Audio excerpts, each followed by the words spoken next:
ओम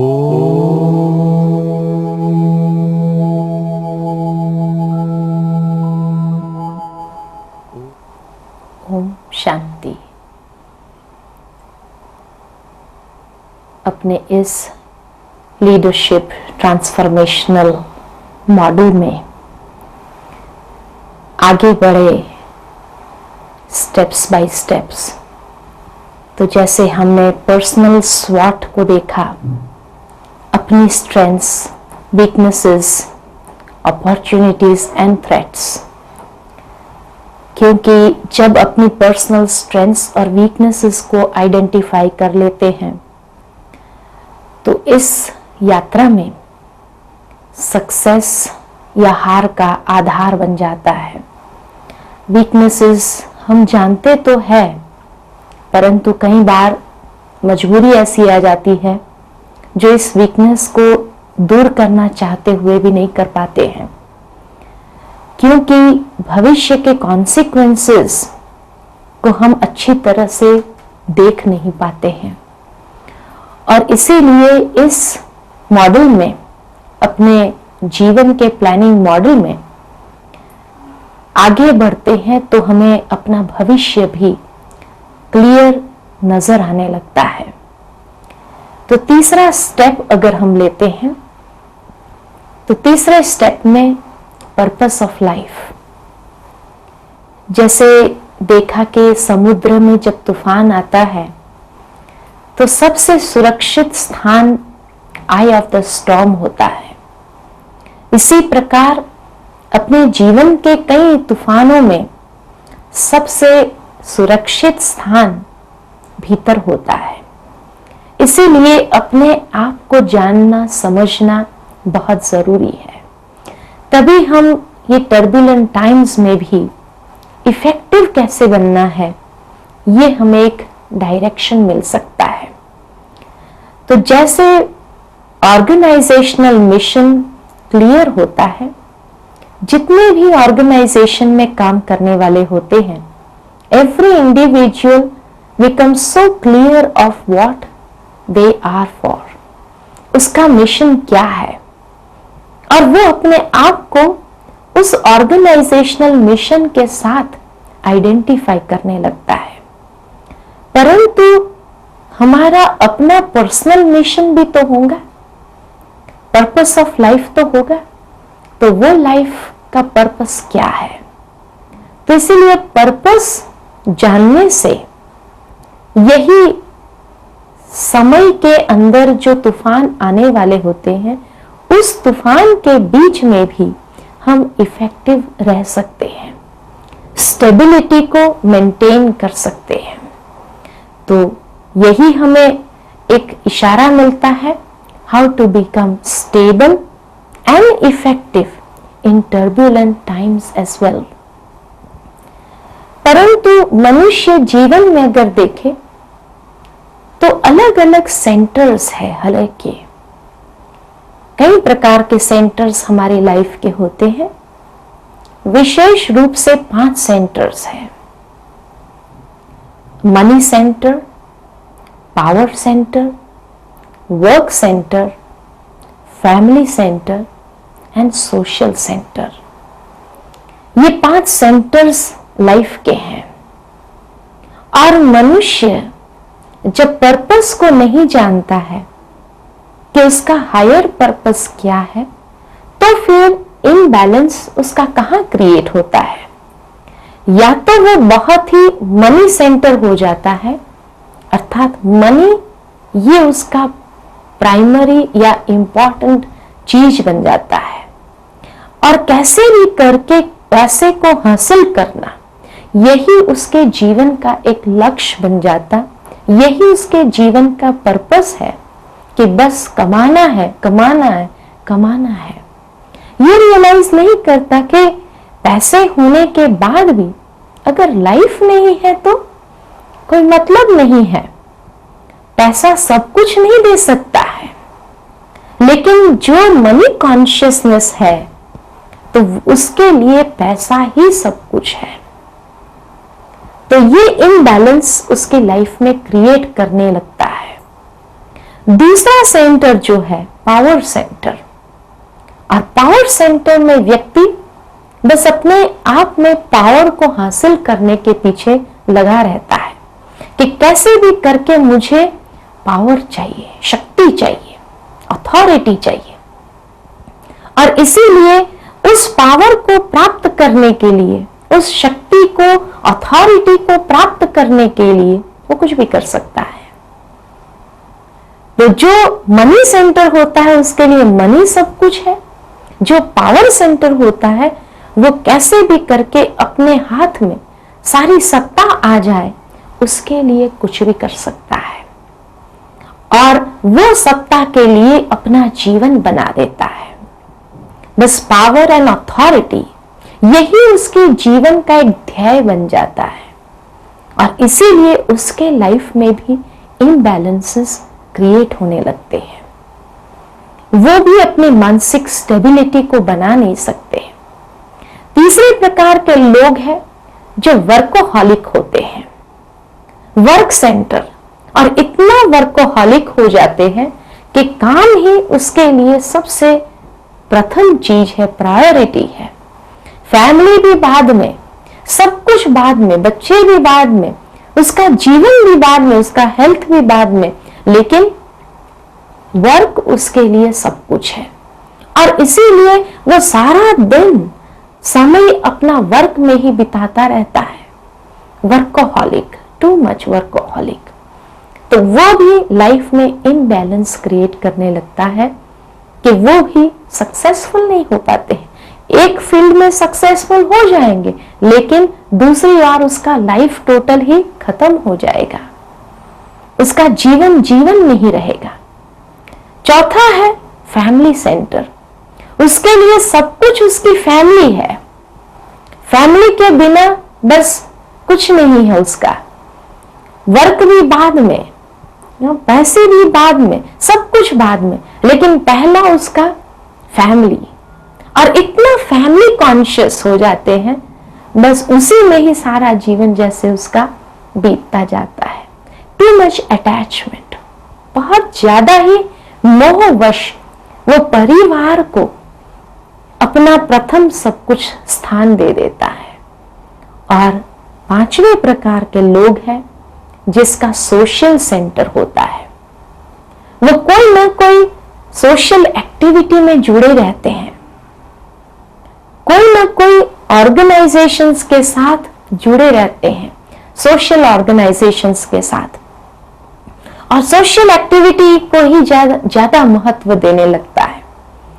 तो इसी तरह देखा जाए कि व्यक्ति अपने फैमिली को भी ध्यान नहीं देता है, अपने कार्य को भी ध्यान नहीं देता है, अपने हेल्थ को भी ध्यान नहीं देता है, लेकिन उसके लिए समाज में अपनी प्रतिष्ठा, समाज में अपना एक स्थान बनना चाहिए, ये होना चाहिए, या ये करना चाहिए, ऐसा करना चाहिए, और उसी में ही कभी कभी अपने आप को भी खत्म कर देते हैं। एक बार एक बहुत सक्सेसफुल बिजनेसमैन था, बहुत ज्यादा उसने पैसा कमाया, बहुत लीडिंग बिजनेसमैन में उसका नाम आता था। परंतु एक बार जब उससे बैठ करके बातें कर रहे थे तब पता चला कि दूसरी ओर वो टोटल ही अनसक्सेसफुल था। उसकी फैमिली लाइफ ही नहीं थी, पैसे बहुत थे उसके पास, बिजनेस को बहुत बढ़ा दिया, इतना वर्कोहॉलिक हो गया था कि अधिक से अधिक समय वो बिजनेस के पीछे दे रहा था। तो बिजनेस फील्ड में तो काफी सक्सेसफुल पर्सन था, लेकिन दूसरी ओर उसका फैमिली बर्बाद हो गया। पहली शादी की, वो वाइफ को ध्यान नहीं दे सका, वो उसको छोड़ करके चली गई। दूसरी शादी किया, दूसरी वाइफ के प्रति भी ध्यान नहीं दिया, तो वो भी कोई और रूप से उसको छोड़ करके चली गई। तीसरी शादी किया, तीसरी शादी करने के बाद भी जब वो अपने आप को होश में नहीं ला सका, तो तीसरी वाइफ को भी कोई ना कोई बीमारी हो गई और उसने शरीर छोड़ दिया। तो एक दिन वो बैठा था, उसने कहा बिजनेस लाइफ में तो मैं बहुत सक्सेसफुल हूं, परंतु मैंने अपने जीवन में फैमिली का लव, फैमिली क्या होती है उसका अनुभव नहीं किया और उसके बच्चे रुल गए, कहीं के नहीं रहे। कारण क्या था कि इम्बैलेंस। तो एक फील्ड में तो सक्सेसफुल हो गया, लेकिन फैमिली क्षेत्र में टोटल ही अनसक्सेसफुल रहा। पर्सनल लाइफ में उनको हैप्पीनेस नहीं, शांति नहीं, आनंद नहीं, तो क्या उसको सक्सेसफुल पर्सन कहेंगे? नहीं, सक्सेसफुल नहीं कह सकते हैं। एक क्षेत्र में सक्सेसफुल होना वही सक्सेस नहीं है, लेकिन जितने भी एरियाज हमारी लाइफ के हैं सभी बैलेंस्ड हो, सभी में हमें अपने आप को भी संतुष्टि मिले, हमारी मानसिक स्टेबिलिटी हो और हर प्रकार की परिस्थिति में हम इफेक्टिव बने, उसको कहेंगे सक्सेसफुल। तो इसीलिए ये 5 जो सेंटर्स है उससे भी अधिक और कुछ है जिसको अभी तक हमने समझा नहीं है। उसको आइडेंटिफाई करें कि मेरा जीवन का हायर पर्पस क्या है। और इसीलिए बहुत सुंदर कहा हुआ है, understanding our own centre is so important. If the centre we have at present does not empower us to the level we want as a proactive person, then it is necessary to shift our center to something that will. तो इसीलिए ये higher purpose को हमें identify करना है। इस higher purpose को identify करने की आवश्यकता क्या है? क्यों आइडेंटिफाई करना चाहिए? तो हायर पर्पस को आइडेंटिफाई इसीलिए करना चाहिए क्योंकि यही एक एक्सेलेंस के लिए मोटिवेशन है। It is a motivation for excellence. दूसरी बात, a pointer for a direction of our life, कि वही एक जीवन में कंपास का कार्य करने लगता है जो हमारी लाइफ में एक डायरेक्शन देता है। ऐसे नहीं, ऐसे चलो, ये नहीं, ये राह ठीक है हमारे लिए। तो इस प्रकार एक पॉइंटर देते हुए हमारी लाइफ में डायरेक्शन देता है। साथ ही साथ यह भी कहा गया है कि it is a source of conviction and consistency, कि जो हमें अंदर से, भीतर से प्रतिबद्ध होने के लिए प्रेरित करती है और साथ ही साथ लाइफ में कंसिस्टेंसी देती है ताकि हमारा लाइफ स्मूथ रीति से चल सके। और it is a common platform for collaboration with others. ऐसा पर्पस हो कि हम दुनिया में अपने आप को अलग नहीं कर दे, टोटली जैसे कोई कहे ये तो अलग दुनिया में जी रहे हैं, ऐसे नहीं, लेकिन ऐसा एक कॉमन प्लेटफॉर्म हो जहां हम अपनी लाइफ को दूसरे के साथ भी बैलेंस्ड कर सके। तो इसीलिए पर्पस की आवश्यकता है। पर्पस क्या है? एक्चुअली अगर देखा जाए तो पर्पस क्या है? तो पर्पस हमारी लाइफ को एक अर्थ देने लगता है। जो जीवन जी रहे हैं वो जीवन को एक अर्थ देता है। एक कहानी याद आती है कि एक बार जैसे माउंट आबू में दिलवाड़ा मंदिर को देखते हैं, तो दिलवाड़ा मंदिर ये सबसे सुंदर मार्बल आर्किटेक्चर वर्क है। सारे विश्व में ऐसा मार्बल आर्किटेक्चर वर्क कहीं नहीं मिलेगा। परंतु ये मार्बल का जब आर्किटेक्चर वर्क चल रहा था तो 2 शिल्पी कार्य कर रहे थे और एक व्यक्ति वहां से गुजरता है। तो पहले शिल्पी को उसने पूछा, आप क्या कर रहे हो? उसने कहा, मैं पत्थर काट रहा हूं, I am cutting a stone. थोड़ा आगे गया वो व्यक्ति, जब दूसरे शिल्पी को देखा कार्य कर रहा है, उसको उसने पूछा, तुम क्या कर रहे हो? उसने कहा, मैं मंदिर बना रहा हूं। अब दोनों व्यक्ति एक ही प्रकार का कार्य कर रहे थे, लेकिन दोनों का जीवन का मकसद अलग अलग था। पहला व्यक्ति जो पत्थर काट रहा था वो मेहनत कर रहा था, मजदूरी कर रहा था, परंतु दूसरा व्यक्ति जिसके भी वही कार्य में अपने आप को जोड़ करके जिसने रखा था, परंतु उसके पास एक अर्थ था और इसीलिए वो अपने हृदय को भी उसमें साथ जोड़ रहा था।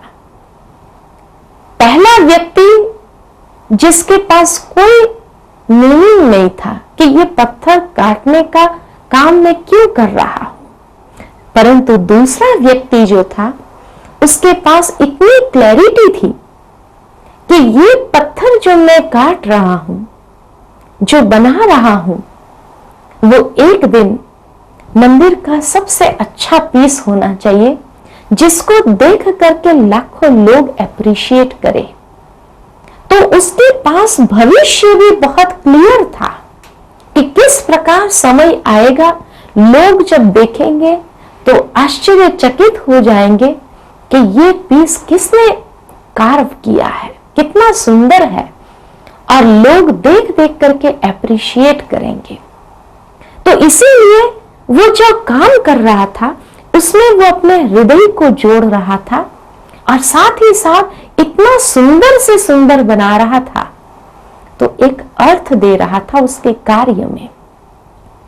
और वो जो उसका अर्थ मिल रहा था उस कार्य के लिए, उसको देख करके उसको थकान नहीं होती थी।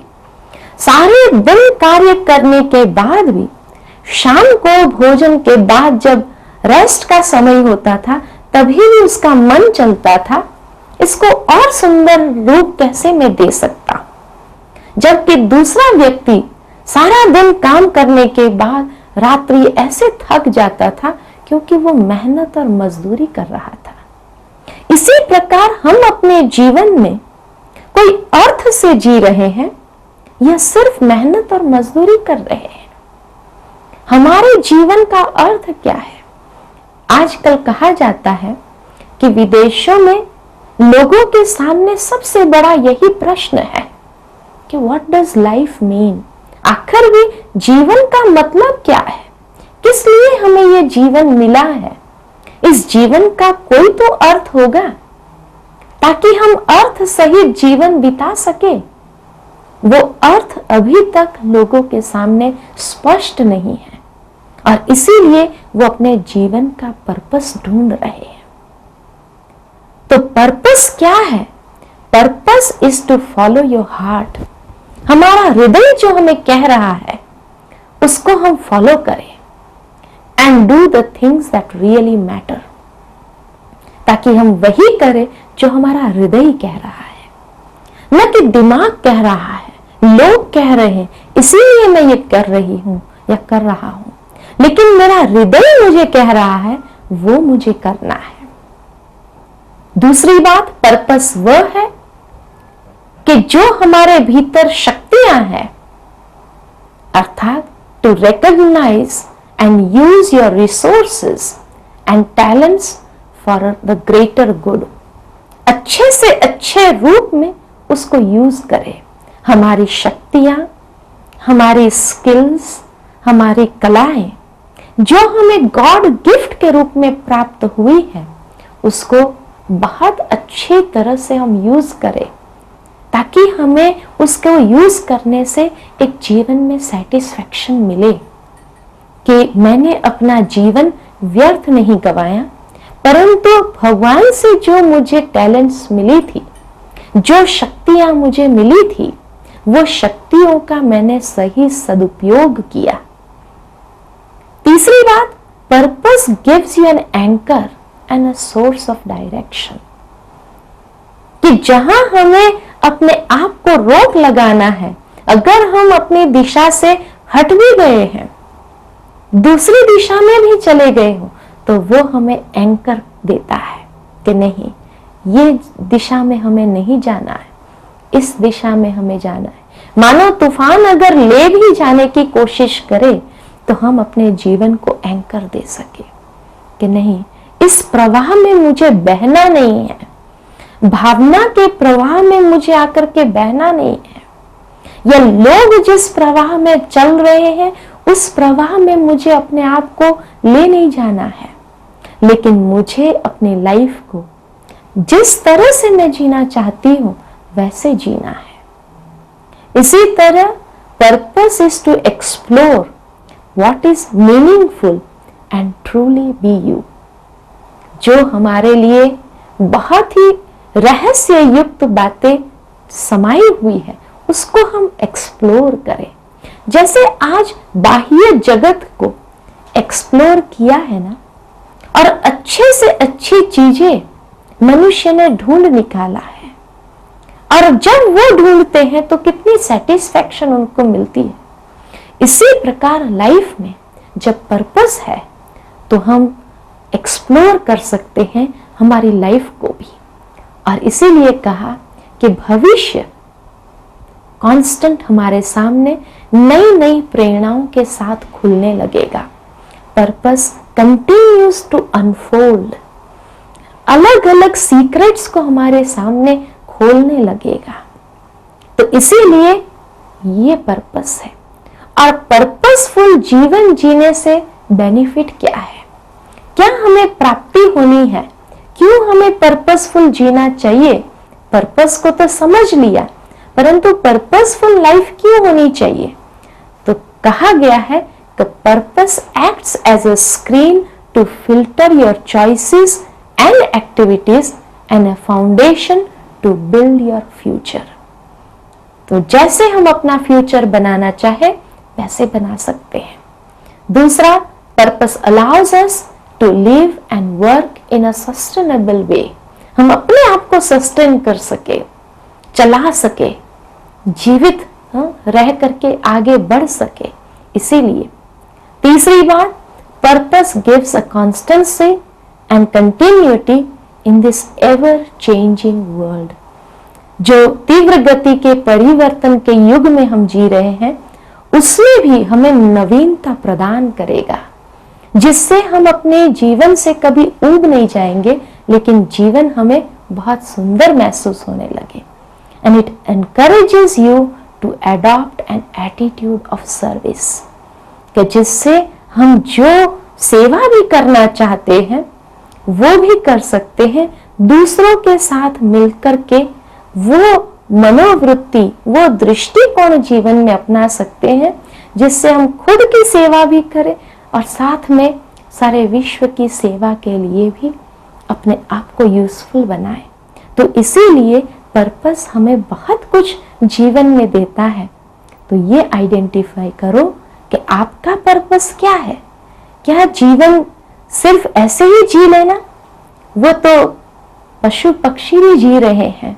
हमने भी अगर वही किया, बस सुबह उठे, नहाया धोया, काम पर गए, कमाया, खाया और उसके बाद अपने परिवार की पालना की और फिर रात्रि सो गए, क्या यही जीवन है या जीवन कुछ और है। जीवन हमें कुछ और संदेश दे रहा है कि किस प्रकार हमें जीवन में और कुछ नवीनता को अपनाना है। और इसीलिए ये पर्पसफुल लाइफ लीड करना बहुत आवश्यक है वर्तमान समय में। तो आप अपने पर्पस को भी ढूंढिए और अपने पर्पस को भी ढूंढ करके वैसे जीवन जियो, तो संपूर्ण रूप से आनंद और खुशी, संतुष्टि आपके लाइफ में भी प्राप्त हो सकेंगी। ओम शांति। ओम